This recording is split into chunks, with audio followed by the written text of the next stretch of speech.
Main হচ্ছে পূর্ণাঙ্গ team তো এটা না, আমাদের আসল ফোকাসটা থাকবে আসলে বাহরাইনে, যেখানে প্রস্তুতি প্লাস হচ্ছে দুটো প্রস্তুতি খেলা। তো ওইটার জন্য আমার মনে হয় যে ওইখানে ফুল টিম নিয়ে যখন কাজ করব তখন একদম এক্স্যাক্ট টিম কেমিস্ট্রিটা বুঝতে পারবো। এখানে হচ্ছে তো কিছু প্লেয়ার যারা আছে, অনুপস্থিত কিছু প্লেয়ার আছে যারা বসুন্ধরায় ছিল, আবাহনীতে ছিল। তো আমার মনে হয় বাহরাইন হচ্ছে সবচেয়ে ইম্পর্ট্যান্ট জায়গা, এবং আমরা উই আর লাকি যে এটা সুযোগটা পেয়েছি বাহরাইনে 12 দিন থাকার, দুটো ম্যাচ খেলা সহ। এটা তো আসলে মানে ওই বলবো যে ফুল টিমটা নিয়ে আমরা বাহরাইনের প্রস্তুতির পরে এটার উত্তরটা খুব ভালোভাবে দেওয়া যেত বা যাবে।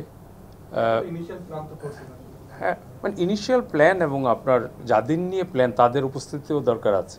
তো ওইটা আমরা যতদিন না দেখছি, এবং বাহরাইনের সাথে 18 এবং 22 তারিখের ম্যাচ না খেলছি, বলাটা একটু মুশকিল। বসুন্ধরা টিস্যু, অশুদ্ধতার বিরুদ্ধে এক বিন্দুও ছাড় নয়।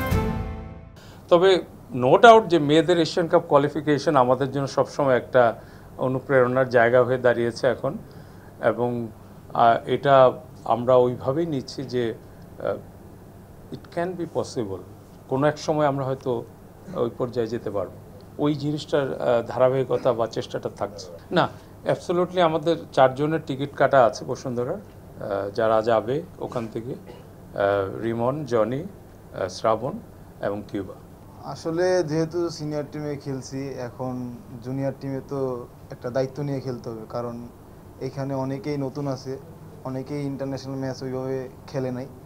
তো চেষ্টা করব যে ওদেরকে কিভাবে মানে সাপোর্ট করে মানে ওদেরকে মানে একসাথে তালমিল করে খেলা যায়, এইটাই। দুইটা প্রীতি ম্যাচ খেললে আমাদের টিমের যে একটা কমিউনিকেশন কম্বাইন্ড, এটাও মনে করেন যে তৈরি হবে, কারণ অনেকেই তো নতুন আসছে, তা ওদের সাথে তো ওইভাবে আর কি আমাদের মানে ম্যাচ খেলা হয় নাই। তো ওইটা অনেক গুরুত্বপূর্ণ একটা ম্যাচ হবে। ওভারঅল মিশন আসলে যেহেতু আমরা প্রথম দিন থেকেই শুরু করছি, তো চাইবো যে দেশবাসীকে একটা ভালো কিছু উপহার দেওয়ার জন্য, কারণ দেশের মানুষ তো আমাদের দিকে মানে একটা মানে তারা আমাদের দিকে আশা ভরসা করতেছে, কারণ ফুটবলের এখন একটা ভালো একটা জোয়ার যাচ্ছে। তো চাইবো যে ইনশাল্লাহ একটা ভালো রেজাল্ট করতে, আর দেশবাসী যেন আমাদের সবসময় সাপোর্ট করে। মেয়েরা ডে বাই ডে উন্নতি করতেছে, তো আমরাও চেষ্টা করবো যে মানে কিভাবে আমরাও ইমপ্রুভ করতে পারি। এবং দেখেন আপনি যে আমরাও আসতেছে কিন্তু মানে একটা ভালো একটা দিকে যাচ্ছি। অ্যাকচুয়ালি আমি বলি, যারা ফুটবলার একে ধরুন আমরা বিভিন্ন যারা বিশেষ করে দেশে যারা আছে সবাই লিগ খেলতেছে, কোনো না কোনো সময় সবাই একসাথেই খেলছে। তো দেশিদের মধ্যে কম্বাইনশিপটা ঠিকই আছে। আর যেটা প্রবাসীদের মধ্যে বলবেন যে বিশেষ করে জায়ান যেহেতু বেশি প্র্যাকটিস করছে, ওর সাথে ইয়েদের কম্বাইনটা আলহামদুলিল্লাহ অনেক ভালো। আর যারা আমাদের ফরেন প্রবাসী আসতেছে সবাই প্রফেশনাল প্লেয়ার, ঠিক আছে। যে প্রফেশনাল জায়গা থেকে আমি মনে করি বন্ডিং নিয়ে কোনো প্রবলেম হবে, এটা তো অনেক বেশি ভালো। এবং নিজেদের জন্য মানে ভিয়েতনামের জন্য আমরা যেটা খেলতে যাচ্ছি ওখানের জন্য এই জিনিসটা অনেক বেশি ভালো হবে। কারণ আপনি দেখেন ওখানে আমরা একটা ভালো কন্ডিশনের ক্যাম্প পাচ্ছি, 2টা প্র্যাকটিস ম্যাচ পাচ্ছি বাহরাইন ন্যাশনাল টিমের সাথে 29-এর। তো অবশ্যই প্রস্তুতি অনেক ভালোই হবে। হ্যাঁ অবশ্যই আমরা ওয়েদারটা যেমন আমাদের বাংলাদেশে আমরা ওই টাইমটাই প্র্যাকটিস করছি, যে টাইমটা আমরা ভিয়েতনামে প্র্যাকটিস করবো বিশেষ করে। তো আমরা ওয়েদারটা এখান থেকে মিলে নিচ্ছি। দেখেন ওখানে কী টেম্পারেচার আছে, আমাদের যে কোচিং স্টাফ আছে ওরা টেম্পারেচারটা দেখে কিন্তু ট্রেনিং সেশনটা সেট করে কয়টা বাজে প্র্যাকটিস করলে আমরা ওয়েদারের সাথে খাপ খাওয়াইতে হবে, আমরা এবং ওইভাবেই ট্রেনিং করতেছি না। ওরা পর্যায়ক্রমে জয়েন করবে।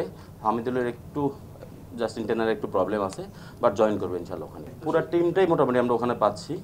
তো দেখা যাচ্ছে যারা বসুন্ধরা কিংসের ওরা আগামীকালকে আসতেছে, আমরা তো এখান থেকে কালকে 9:30 দিকে ফ্লাইট, এখান থেকে যাব। তো পুরোপুরি টিমটা ওখানে পাবে, কোচিং স্টাফ একটা ভালো জিনিস হবে। এখন যেহেতু 2টা প্রস্তুতি ম্যাচ আছে ওখানে খেলা যাবে এবং ফুল টিমটা পাবে। আমরা 26 তারিখে আসবো এবং 29 তারিখে আবার ভিয়েতনামের উদ্দেশ্যে রওনা দেবো। For more updates, subscribe to our YouTube channel and click on the bell icon. Follow us on Facebook and Instagram. Download T-Sports app to enjoy exciting games and highlights. Visit tsports.com.